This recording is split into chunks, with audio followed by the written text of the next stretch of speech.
Hello everyone, this is Amit Goswami, quantum physicist, consciousness researcher, and quantum activist.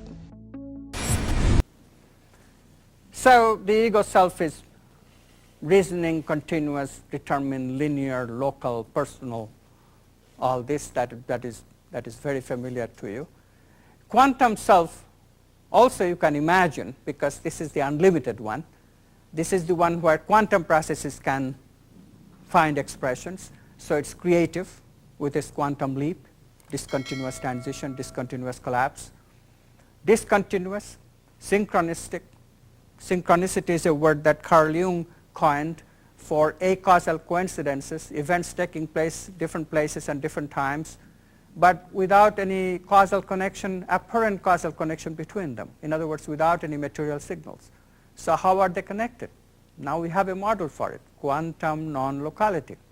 So that is also available in the quantum self, holistic, non-local, transpersonal, all these beautiful properties. And this is the quantum self, this fully identified with the world. In the quantum self we are the world and we recognize it, we know it. This is our state of freedom. This is liberation. So the strive is to rise from the ego to the quantum self. That is the strive that goes on over lifetimes.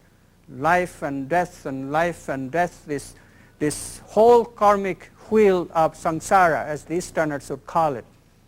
This whole karmic wheel is going on and on and on and on because we have not arrived at the quantum self-identity. We are still stuck with our ego. And until we are stuck, so long as we are stuck with the ego, we stay limited and we strive for that touch, for that unlimited, for that discovery of that unlimited being that is the quantum self. Nowhere this struggle and this touch has been portrayed better than what Michelangelo did on the ceiling of the Sistine Chapel. Now in this picture, as you can see, Adam reaching out to God and vice versa. This is the picture of the ultimate encounter of human being with the God within. Us in our ego and us in our quantum self. This is our journey of liberation.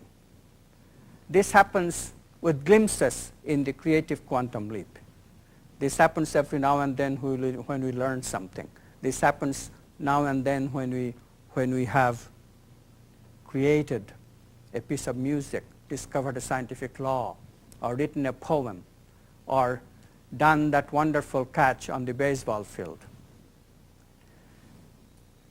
But this does not stabilize just with one creative incident. When it stabilizes, then we are liberated. When we live in that quantum self, in our godness as fully as your humanness, when we are fully God and fully Adam, then we are liberated. And it is towards that we move. So the idea of reincarnation is that we reincarnate until we have arrived in our godness and our humanness as fully as possible. And the great masters of our spiritual traditions, Jesus, Buddha, all of them are examples that can inspire us that such a journey really does exist. There are people who really have been liberated in their human form.